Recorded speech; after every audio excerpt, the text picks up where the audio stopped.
The desert silence shattered. Not a coyote's howl, but a long, mournful cry that sent shivers down our spines. We were on a remote camping trip, just four friends seeking adventure. But that night, adventure found us, in the form of a horrifying creature with glowing red eyes and a taste for human souls. This wasn't a camping trip gone wrong. This was a face-to-face encounter with a legend whispered through generations, a skinwalker. We barely escaped with our lives. But some of us didn't. Want to know what lurks in the shadows of the canyons? The truth behind the chilling stories of shapeshifters and ancient evil? Listen to the tale of how we faced the skinwalker and how close we came to becoming its next victims.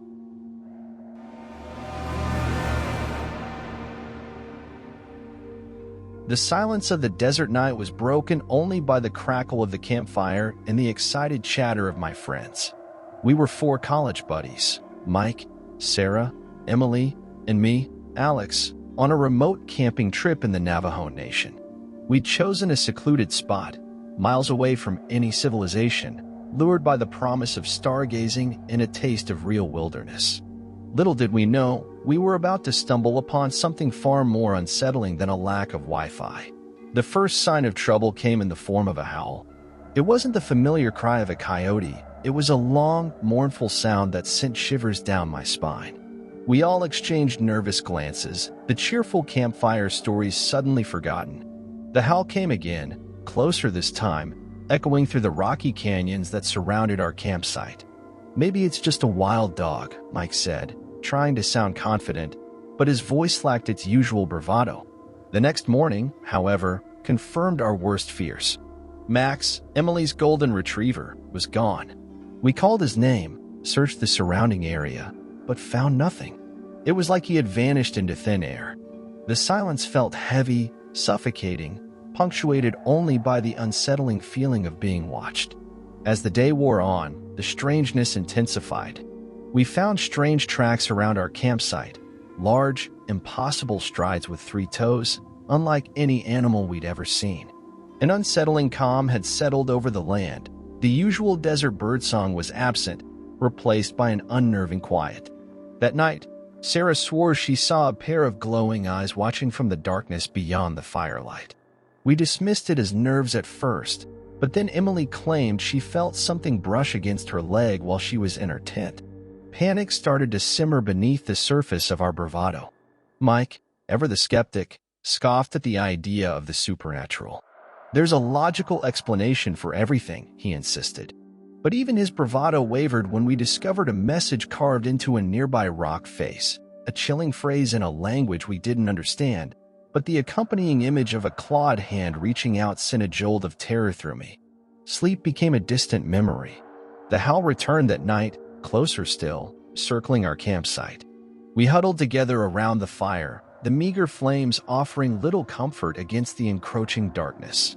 It was then that Mike, in a desperate attempt to break the tension, suggested exploring a nearby canyon. We all knew it was a bad idea, venturing deeper into the unknown during this unsettling time, but the fear of the unknown outside our circle was somehow worse than facing the darkness within the canyon. The air grew colder as we descended into the canyon. The silence was deafening, broken only by the crunch of our boots on loose rocks. The deeper we went, the more oppressive the atmosphere became. It was as if the canyon walls themselves were holding their breath, waiting for us to make a wrong move. Then we saw it. A tableau of horror that froze us in our tracks. Skeletons of animals, deer, coyote, even a mountain lion, lay scattered on the ground, picked clean to the bone. But it wasn't the sight of the carcasses that sent chills down my spine. It was the message carved into the rock face overlooking them. "They walk among us." Panic surged through me. This wasn't a prank, not a logical explanation. We were dealing with something ancient, something evil. We turned to flee, but the way back seemed to have changed. The canyon walls closed in, the path back to our campsite lost in the labyrinth of rock formations. Suddenly, a guttural growl echoed through the canyon. We spun around, hearts pounding in our chests, to see a horrifying creature emerge from the shadows. Tall and gaunt, with fur-like matted shadows, it had glowing red eyes that seemed to pierce through our very souls. Its long, razor-sharp claws glinted in the faint moonlight. This was no ordinary animal. It was the stuff of nightmares, a living embodiment of the stories we'd heard around campfires, a skinwalker. Terror propelled me forward. I didn't know where I was going, but I knew I had to get away. The others followed suit, our screams swallowed by the vastness of the canyon. The skinwalker gave chase, its inhuman agility allowing it to easily navigate the uneven terrain. I could hear its ragged breaths behind me, the sound fueling my desperate sprint. My lungs burned, my legs ached, but the primal fear of being hunted kept me going. Just as I thought I couldn't run any further, I stumbled upon a hidden crevice in the rock face. Squeezing myself through the narrow opening, I prayed it was big enough to deter the skinwalker. I huddled in the darkness, gasping for air, listening for any sign of my pursuer. Thankfully, the silence remained unbroken. The minutes stretched into an eternity, fear a constant companion. Exhaustion finally claimed me, and I drifted into a restless sleep. Dawn arrived, painting the canyon walls with streaks of orange and gold. Cautiously, I peeked out of my hiding place. The clearing was empty, the horrific scene from the night before seemingly a figment of my tortured imagination. Hope, fragile but persistent, flickered within me. Maybe we'd imagined everything. Maybe the stress of isolation had gotten the better of us. Emerging from the crevice, I stumbled back to the spot where we last stood. My initial hope shattered. The others were gone. No signs of struggle, no trace of their belongings, just an unsettling silence. Panic threatened to consume me again, but I forced it down. I had to find them. Desperately, I called out their names, my voice echoing across the vastness of the canyon. No reply. Tears welled up in my eyes, blurring the already confusing landscape. I had no idea if they were alive or captured by the skinwalker. All I knew was I had to find them, or at least find a way back to civilization. The journey back seemed to take an eternity. The sun beat down mercilessly, the once stunning scenery now a mocking reminder of my predicament. Just when I was about to give in to despair, I spotted it in the distance, a plume of smoke rising from a lone cabin nestled amidst the towering mesas. Hope rekindled, I dragged my aching body towards it. Reaching the cabin, I knocked with trembling hands. The door creaked open, revealing a wizened old woman with eyes that held the wisdom of ages. Taking one look at my disheveled state, she ushered me inside without a word. Inside the cabin, a warm fire crackled in the hearth, and the aroma of simmering stew filled the air. The woman offered me food and water, her movements slow but deliberate. As I gulped down the stew, my body slowly regaining its strength, I recounted the horrors of the past few days. The woman listened intently, her weathered face betraying no emotion. When I finished, she spoke in a voice that crackled like dry leaves. "The skinwalkers are creatures of ancient evil," she said. "They walk among us, shape-shifting and preying on the unwary. You were fortunate to escape." A wave of relief washed over me. At least I wasn't crazy. But then, the question arose, what about my friends?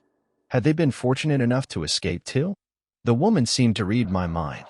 "Your friends," she said, her voice grave, "may still be alive, but they are in great danger." She went on to explain that the skinwalkers had a lair deep within the canyon, a place where they held their captives and drained their life force. But there was a way to save them, she said, a dangerous ritual that required courage and sacrifice. With a glimmer of hope rekindled, I readily agreed to help. She explained the ritual would require finding a sacred herb that grew deep within the canyon and using it to weaken the skinwalker. Then, I would have to confront the creature in its lair and lure it away long enough for my friends to escape. The journey back into the canyon was fueled by a mix of fear and determination. Every rustle of leaves, every shadow stretching across the rocks sent chills down my spine. But I pressed on, the thought of my friends driving me forward. Finally, after hours of relentless searching, I found the herb, a small, unassuming plant with delicate white flowers. Returning to the cabin, I prepared for the ritual with the woman's guidance. It was a long, intricate process filled with chanting and the burning of strange herbs. As the ritual reached its climax, a feeling of power surged through me. I knew it was temporary, fueled by the ancient magic coursing through the air. Armed with the herb and a newfound sense of bravery, I ventured back into the canyon, ready to face the Skinwalker. The creature awaited me in its lair, a chilling image of skeletal thinness and glowing red eyes. It lunged at me, its claws tearing at my clothes. But the herb worked. The Skinwalker recoiled, its movement sluggish, its eyes filled with confusion. Using this brief window of opportunity, I screamed at the top of my lungs, hoping to attract my friend's attention. And then, I saw them, huddled in a corner of the lair, weak but alive. Shouting for them to run, I turned and started leading the Skinwalker on a chase through the maze-like canyon. The creature pursued with a vengeance, its guttural growls echoing behind me. But I pushed myself, every ounce of strength reserves I had depleted with each tortured stride. Just when I thought I could run no further, I spotted the familiar clearing where we'd set up camp. My friends, having regained some strength, were already a good distance away, heading towards the narrow crevice I'd used to hide the previous night. With a final burst of energy, I led the Skinwalker past the clearing and towards the opposite wall of the canyon. It lunged at me, but I rolled out of the way just in time, feeling the scorching heat of its breath on my neck. It turned, searching for me with its glowing red eyes, its confusion mounting. Taking advantage of its disorientation, I threw the pouch containing the herb at the creature. The pouch burst open, releasing a cloud of green dust that enveloped the Skinwalker. It shrieked in pain, clawing at its own fur as if trying to remove the dust. The sight momentarily paralyzed me with fear, but then I remembered my friends. Turning on my heel, I raced towards the crevice, praying they had managed to reach it. As I stumbled through the narrow opening, I heard the enraged howls of the Skinwalker echoing behind me. I squeezed myself through, collapsing onto the cold rock floor just as the opening sealed shut with a satisfying thud. Relief washed over me in waves, so powerful it almost knocked me unconscious. We huddled together inside the crevice, the faint sounds of the Skinwalker's frustrated growls filtering through the rocks. We didn't speak for a long time, just held onto each other, the shared experience of terror forging a new bond between us. When the sun finally began to set, casting long shadows across the canyon floor, we knew we had to move. The crevice would only provide temporary shelter. With newfound determination, we navigated out of the canyon, following the path back to where we left the car. The journey back was arduous, our bodies bruised and battered, but our spirits remained high. After what felt like an eternity, we stumbled out of the canyon and back onto the dusty road. Tears of joy were mixed with the grime smeared on our faces as we saw our beat-up SUV parked just where we left it. The ride back to civilization was a blur of exhaustion and relieved chatter. Back in the safety of a small-town motel, we finally allowed ourselves to truly process what had happened. We were forever marked by our encounter with the Skinwalker, but we had also survived. We had faced our fears and emerged stronger, with a story that would forever bind us together. The question of what happened to the Skinwalker remained unanswered. Did the dust eventually dissipate? Did it find another unfortunate soul to prey upon? We never found out. But one thing was certain, we would never forget the horrors of the canyon and the ancient evil that stalked its depths. We had learned a harsh lesson about respecting sacred lands and the dangers of venturing into the unknown. As for returning to the Navajo Nation, it was out of the question.